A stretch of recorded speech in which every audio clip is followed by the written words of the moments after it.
क्या वेशभूषा है तीनों प्राणियों की, तो कभी कल्पना करता है।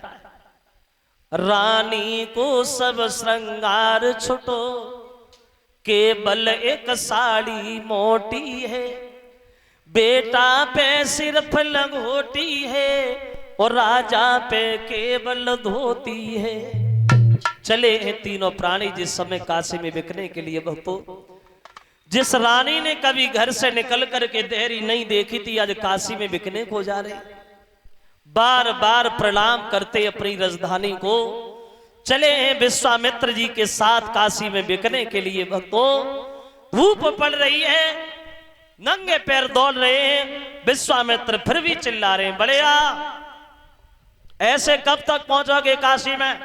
काशी बहुत दूरी है, जल्दी जल्दी आ, बड़े आवाज लगाई, भाग रहे हैं। पानी नहीं पिया तो रोहिताज जो है वो प्यास के कारण बेहोश होकर जमीन पे गिर गया। और जब रोहिताज जमीन पे गिरा, विश्वामित्र पीछे लौटे है, क्या हुआ? ये लड़का मर गया क्या? बोले नहीं महाराज, प्यास के कारण बेहोश हो गया। हाँ अभी बेहोश हुआ है, थोड़ी देर बाद मर जाएगा, और मर जाएगा तो तुम्हारा क्या बिगड़ जाएगा? तुम तीनों में से एक भी मर गया, कौन देगा हमारे संकल्प के पढ़ाई की दक्षिणा? ये कमंडल ले ले, पानी पिला ले, जिंदा बने मरे ना। बोले हम नहीं पिलाएंगे। तुम क्यों पिलाओगे? हम पिलाएंगे, नुकसान तो मेरा है। देख लिया रोहितास, तेरा बाप कितने पत्थर दिल का है, तेरा नहीं हुआ दुनिया में किसका होगा? लेकिन तेरा ये तरस मुझसे नहीं देखा जाता बेटा, ये कमंडल ले लो, पानी पी लो, जिंदा बने लो, मरो नहीं। रोहितास बोले बाबा जी हम पानी नहीं पिएंगे। क्यों? तो रोहितास जवाब देता है, बात ये है ना प्रभु, रोई के रोहित ने जवाब दो, ए ब्राह्मण आप तो ज्ञानी है, पानी की हमें जरूरत ना है, हम खुद ही पानी पानी है। ए महाराज हम पानी तब तक नहीं अपनी जुबान पर रखेंगे जब तक तुम्हारे कर्जा को पूरा नहीं कर लेते परमेश्वर। वो लोग समाज में सब्र उठा के कभी नहीं चल पाते जिनके सर पे कर्जा होता है। फिर उठे, फिर भागने लगे। भागते भागते काशी के बाजार में पहुंच गए तो विश्वामित्र गलियों में आवाज लगाने लगे, सुनो गांव के लोगों, आज तुम्हारे काशी के बाजार में 3 प्राणी बिकने को आए। उम्र में अंतर है, कीमत में कोई अंतर नहीं, किसी भी जात का हो, कोई भी हो, जो भी लेना चाहे वो ले सकता है। एक लेना चाहते हो 20 बार सोना, 2 लेना चाहते हो 40 बार सोना, जिस किसी सज्जन को लेना हो वो मेरे पास चलाए। आवाज लगाई विश्वामित्र और बोले कि 3 प्राणी खड़े आज बिकते यहाँ, बोलने वाले न आए तो मैं क्या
जो विश्वामित्र ने आवाज लगाई, बहुत लंबी भीड़ इकट्ठी हो गई।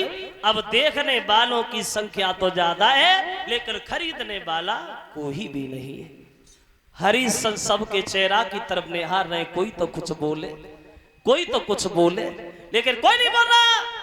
तब तक शाम होने को आ गई। एक मेहतर भीड़ से निकलता हुआ सामने पहुंच गया। कौन बेच रहा है? विश्वामित्र बोले आम, क्या चाहिए? बोले इस लड़की को, बच्चे को तो हम नहीं लेंगे, इस नौजवान को तो खरीद लेंगे, वो भी एक शर्त है हमारी। अगर ये हमारे घर पे चल के मरघटिया का काम करे तो, वैसे नहीं। जो हरिश्चंद्र ने मेहतर के ये शब्द सुने, दोनों हाथ जोड़ के खड़े हो गए, बोले भैया मरघटिया से भी घटिया तेरी निगाह में कोई काम हो वो मुझे दे देना, लेकिन तुम मुझे खरीद जरूर लो। वो हरिश्चंद्र के आंखों से आंसू निकले आए और एक बात कहिए भैया, राजा बोला मरघटिया से ओ घटिया भी काम दे दीजिए, लेकिन बाबा जी के ऋण से कोई ऋण कर लीजिए। क्यों? अरे सुबह से शाम लो करी मेहनत, जब जैसी आज्ञा पाऊं और करके तेरो कम बाप में लौट खाना खाऊं।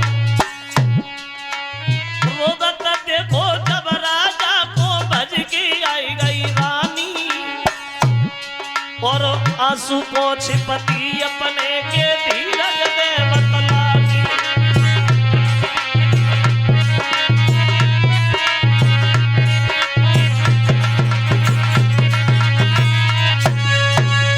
हरिश्चंद्र ने जवाब दिया है, जो भी काम तेरी निगाह में वो मुझे दे देना, लेकिन तुम मुझे खरीद जरूर लो।